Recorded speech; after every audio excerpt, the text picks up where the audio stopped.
Welcome to This Moment with Lisa and Caroline.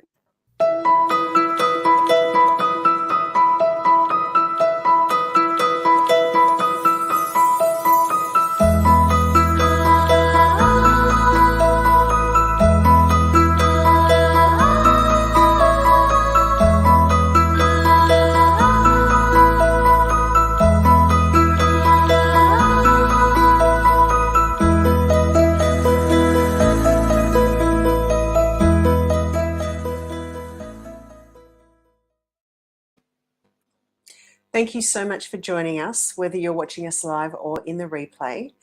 We're here to illuminate the core of the feminine force because that's what Caroline and I love to do. And we've had some interesting discussions this week. And one thing that came up for us was this fog, like this fogginess around how we can find clarity or like what's actually really happening in our lives. And there was this fog happening, and we had this fantastic conversation around it. And Carolyn shared some amazing things, which I've invited her to. Let's re-talk about it today. So Carolyn, welcome. Great to see you again. Always enjoy seeing your smiley face. Oh, yeah. It's always fantastic when we get together, Lisa. We create a little bit of magic between us, I think. And we hope everybody else enjoys that too. And welcome, everybody. Delighted to have your company here again. And yeah, it was really interesting because it's like we were talking before we came on here about being emergent designers, because Lisa was talking about it before we came on, and I've been talking to Laura, my daughter, about it, saying, being a designer. And then actually I was saying to my daughter, saying, it's funny how then I realized when I studied mindfulness that to actually take a step back and I realized the most potent and the most, I suppose, powerful thing that you can do is start to design your life from the inside out. So when you take that, when you start to calm your mind and you start to learn about meditation and stillness, then it gives you the power to actually have that control where you step back and you become this emergent designer of your own life. And you can start to have awareness around yourself and your own behavior and the patterns and the unconscious conditioning that you actually are living from. And once you realize that, then you become this conscious designer, that you can design your life and choose, how am I going to move through my life consciously? And that becomes a kind of an art that you live your life through. And it starts to take away that fogginess, because the fogginess is, I guess, when I suppose there's that disconnection from your knowing and where you are being guided to go. So you're living from this unconscious conditioning, subconscious conditioning of culture and society and things that you feel you should be doing, but it doesn't just feel right with you. Your emotions are kind of telling you no, and then you're trying to suppress them because you want to fit into the culture or you're trying to please everyone. So you have this fogginess all the time. So you're jumping around, and it's not until you kind of start to sit in stillness and you start to really have an awareness of yourself and noticing your emotions, allowing them come up and be processed, and then starting to calm your mind. And then when your mind is calm, you have clarity, and then you can move forward and create that kind of conscious life. And what we were talking about actually yesterday was around the fogginess in society at the moment, and how people are finding, and Lisa was saying that she was meeting people, and I was noticing the same, that there's a kind of, especially with everything's very challenging and everything is changing, all the social structures are changing at the moment. And Lisa, you were sharing that people were saying they're not really sure where they should be or what they should be doing. And I was just sharing with Lisa last night that I feel that it's a redesign of society. So it's not just the individual person is being redesigned, but society is actually being redesigned and recalibrated, and that is, it seems challenging, and it means that it's a changing time. It's a time of great change, but there's also great possibility in that, because when people start to go within themselves and start to ask the questions, you know, what are my skills? What's my uniqueness? What are my unique skills and talents? What can I bring to the world? Where am I to serve? Then when they are, you know, moved into those positions that they're supposed to be in, then they find their purpose. And for me, I have this really strong intuition that everybody's supposed to get into their correct positions at the moment. And that's why everybody's getting this fogginess, because they know they're not, they need to move around, they might need to move jobs, they might need to move partners, they might need to move careers, might need to move house, they might need, you know, there's this movement happening, and it's really exciting in one way if you look at it like that, because I can kind of see it like a redesign. Yeah. And it's just that people in that rethink. But once people are, you know, connect to their own knowing and their intuition, both men and women, they will find themselves in that right spot. And when they find themselves in that right spot, they get this energy, because they get their vitality then, and they can become really empowered in the world, and they can really start to, you know, be, I suppose, able to respond to the times that we're in. And that's what we need. We need people to be able to respond to what's happening, because we have all the skills, we have all the talents, we have everything that we need for all the challenges that we have of these times, because we were born for this time, and we have all that capability there. But maybe people aren't, they're not, it's that kind of getting to the stage where they know their own value as well. Once they get to know their own value, their own worth, and then they can find where they're supposed to be, then, you know, there's huge possibility for this tsunami of innovation, you know. So it's all kind of coming back to that, getting back to our knowing, getting back to our uniqueness, and celebrating that. Oh, that was such a great summation. I feel like I just want to amplify that all over the world, right? If we could just let everyone hear that, because it is just so predominant now. The number of women I'm working with that are coming to me that are feeling this, that they're not clear, they don't know where to go, they've lost it, and they're not feeling good in their life, they're feeling stuck. And I think that is exactly right. It's like, for me, even this call, for me, there's been a call to move. And it's like, we need to identify where we need to be and to move into that place. But it's part of a flow, right? So one of the things, as I was listening to you, that was coming up for me was, what often stops people from doing that is they don't know how to do that. And it's in that moment, it's like, okay, I'm ready to step into that place, but how do I do it? And what I'd like to suggest is that what you're feeling will be the key to that.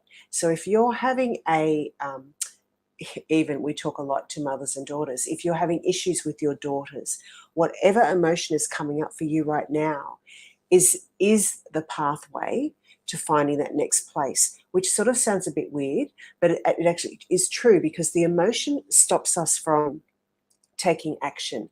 It often stops us from being clear and having that deep connection to our own intuition. So our work is to actually address what we're feeling right now. What am I feeling? Why am I feeling that? You know, what emotional need is being activated in this moment? Because that's the only reason I have a reaction. It's not because of what's happening in front of me. It's because it's activating a part of myself. When I start to look at that and own that and actually allow the emotion to process, I get more clarity. And then I feel more connected to myself. When I'm still, I'm more connected to myself. And then I start to get a sense of where I need to be and what I need to do. Also addressing that emotional state, like you were saying, Carolyn, was that thing, especially, and this is coming up for me. I was so glad you mentioned value, right? Because the number of people I have spoken to that are at the moment feeling they know that I've got to look at my own value. I've got to look at what I'm charging for the things I do. I've got to look at how I present myself to the world. We are being called to step into our own value and to actually see the incredible skills and expertise that we've developed. Because, I mean, I don't know, maybe I would like to say women especially. I know a lot of men do this too, but all of the women I work with, they have this incredible tapestry of knowledge. They've done so many things. They've not just done one job all their lives. Like, women have just, so many women have just had this beautiful tapestry, and it's really valuing that and knowing that it's your responsibility, how that lands on other people. you're not responsible what other people can afford to pay or how other people access you. Mm-hmm. You're responsible for stating your own value in this world. And I do believe that that emotional work is what is going to help us all get back into that place of knowing where we need to go and where we need to sit, because we are stopped by that feeling of obligation. I should be doing this. But no, actually, if your role is to be a commander and help people move around, why would you be down there like digging out the trenches? Because you're actually being wasted. That is your role. That is like, and you're no better, you're no worse. It's just that we all have a part in this beautiful design to play. And if we're not playing our part, we're not helping the whole. We don't help ourselves and we don't serve the whole. Absolutely. Yeah. I see it like life is like the creative director, right? The creative director is in control of everything that happens and has the master plan and gets the senior designers to put the plan into action because they've got the most experience and the highest mastery.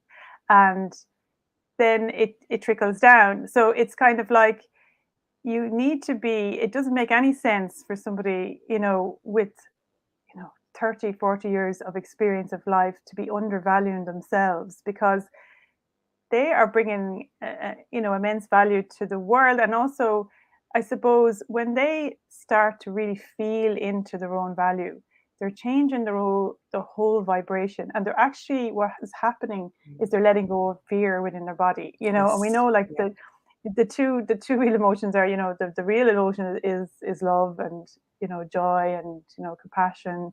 That's our true nature. And that's what we're always trying to get to. And it's the negative emotions are the ones that are actually attached to fear, and they're attached to the places in ourselves that we hold fear. And we use the words like unworthiness and not valuing ourselves. It's actually all manifestation of holding fear in our body. So when those feelings come up, it's always a fear, it's a different form of fear. It has a different word, but it always feels like a fearful state that we're in.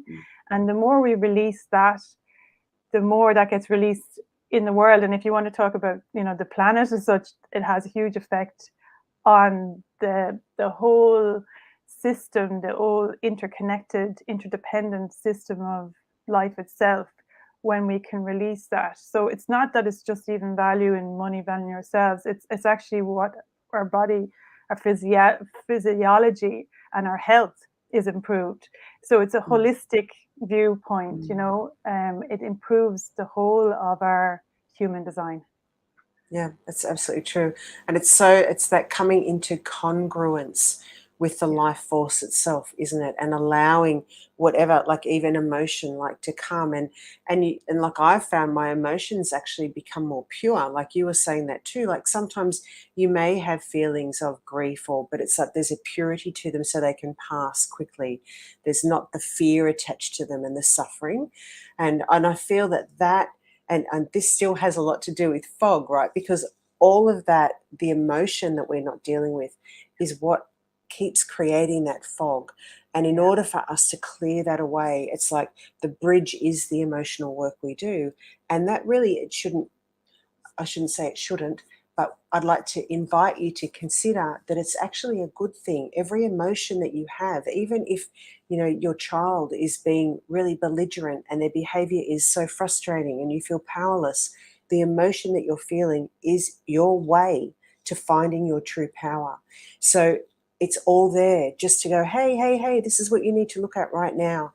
And that helps you step out of that fog, because you are moving. If you can consider that in each moment you are moving towards the place that you really need to be. This is part of the process. This is the emerging design that's happening in your life. And if you embrace it and go with it, you very clearly will find and feel where you need to be and how you need to be. And that will bring you so much clarity and joy and relief. Yeah, and it's so exciting, like to think that if everybody was connected to themselves, where they would be put and how things would be redesigned in society, and the possibility of that, and the fact that there is this big, massive shake-up, because things don't change unless there is a shake-up, and it's like the blacksmith in Ireland. We have a lot of spirituality, kind of when we talk about the blacksmiths, because they have to be put into the fire. You have to put into a fire to be able to be molded. Metal has to be molded under extreme heat, you know, so extreme pressure and changing times makes us, you know, be moldable, you know. And I suppose that's when at the moment we're being moved around, and, you know, it's how you look at it. If you see it as, you know, being redesigning an update, you know, a design update, you know. Yeah, that's so true. And I had that sense, as you were saying that, like this sense of just imagining a world where we all were just like moved into this right place, and how then we actually wouldn't have to make the world better. It just would be better. It would just emerge from that place of everyone being in the right place. The world that we all really want will emerge from that place. Oh, that feels so good in my body. Yes. Yeah. Yes. I see it like a Swiss watch. Think of the Swiss when they make their watches, you know, the time, if you see all the cogs, the tiny little cogs that they have, and it's so complicated looking, but they all work together and they're so refined, you know. So it's just, if you get all the cogs in the right place, and then it's all moving together, and then it's like this unified consciousness that everybody's in the right place doing what they should do, what they're meant to do. Yeah, that's so exciting. That's so exciting. Carolyn, I can't believe that we've already talked for like 16 minutes. I don't know how that happens. We do attempt to keep this short and sweet. It was definitely short and punchy this morning. Such a fantastic conversation. Thank you, everyone, for joining us. Thank you if you watch the replay or come on live, and we would love you to give us some feedback and say hello and keep connecting with us. Yeah, absolutely. Yeah, we'd love, and even on the playback, always just leave a comment. We'd love to get your feedback. Amazing. Thank you, Lisa. Thanks, Caroline. Have a beautiful day. See you guys. Have a nice weekend. Bye.